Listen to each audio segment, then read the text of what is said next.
Greetings, it is I, Tantus Naravan Dracovin, Lord and Emperor of the Dracovin Empire, and welcome. It is time to continue our discussion on Dungeons & Dragons, the 5th edition D&D. So let's dive back into it. We're getting into talking about magic. It's a very important part of the game system, so let's talk about it, let's go over some rules about it, let's learn about it. So every magic spell is going to have a level between 0 and 9. 0 is going to be a cantrip, that's what it's referred to as. Any spell level, you must be the appropriate level to cast it. That means, like the highest level spells, 9th level spells, you have to be 17th level to be able to cast it. That's pretty high level. So as you level up, the higher level spells you can get. Now, all spellcasters have to fix spells in their mind. This works two different ways.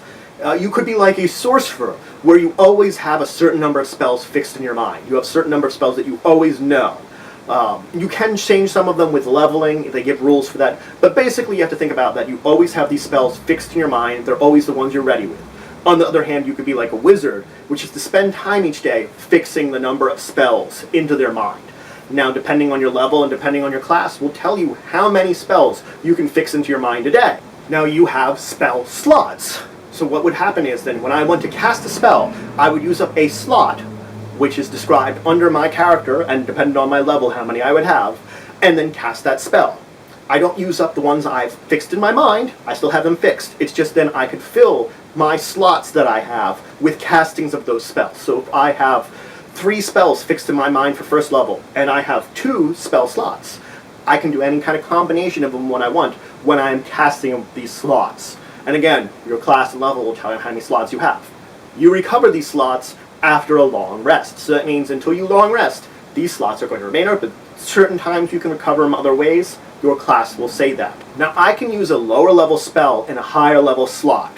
When I would do this, it makes that spell be that level. So it's like if I used a first level spell in a 3rd level slot, I am now using a 3rd level spell still, but it's a 3rd level version of that spell. Now, some spells will actually have greater effect for using higher level slots. It will say in the spell description if this is true.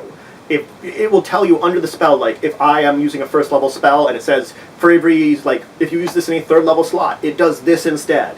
The spell will say that. Now there are the cantrips, of course, the 0 level spells. You use these at will. You just have them at will.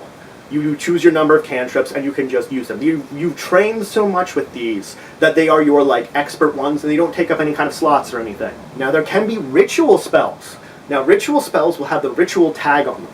Ritual spells, you can either cast them as normal or you can cast them with a ritual. If you cast them with a ritual, it takes 10 minutes to use that ritual.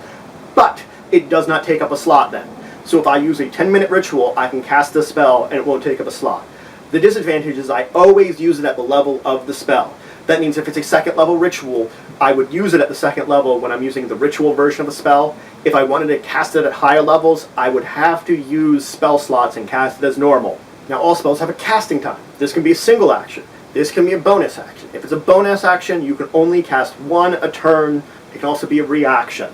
There are exceptions where a spell might take more than 1 turn to cast. If so, it requires you to use a single action every one of your turns to cast those spells, and it requires you to have your concentration on that. I'm going to talk about concentration in a minute. Now, all spells have a range. It's in feet. The spells will describe in the description how much range they have. Now, some spells might just be touch, meaning I have to touch someone, and also some spells are self-only, meaning I can only cast them on myself. Each of those will describe, the range of your spell under the spell description. Now, spells have components to them. These could be verbal, meaning I have to speak some kind of words with this. That means the spell won't work in an area that's silenced or an area you can't really speak in, or if you can't speak. They could also have somatic components. This means gestures. You need at least 1 hand free to use somatic components. Then spells might have the need for a material component bag or spellcasting focus. Spellcasting focus, if you have that, you're good. For the material component bag, it's going to be assuming if you have the bag, you're good. Unfortunately, there can be times where materials cost money.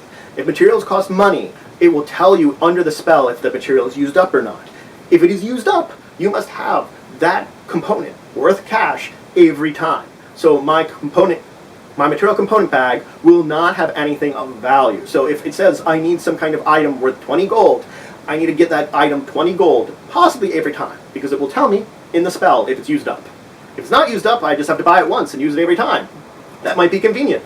Now, a spell has a duration. The duration can be instantaneous, meaning it happens all at once. Or it can be concentration. Let's talk about concentration then. Concentration, in the duration, it will tell you how long you can concentrate it on for. It takes no action to end concentration on a spell. While you're concentrating on a spell, you can do anything normal. You can move, you can attack, you could even cast another spell. You can't cast another spell with concentration. If you cast another spell with concentration, it cancels out the first spell with concentration. You would have to end the first spell with concentration because you can only have one spell with concentration going on at a time. Now, you can lose your concentration in other ways. If you're damaged, you could possibly lose your concentration. You have to make a Constitution save equal to 10 plus half the damage dealt to you, or you lose a spell you're concentrating on. You also lose a spell that you're concentrating on if you go unconscious.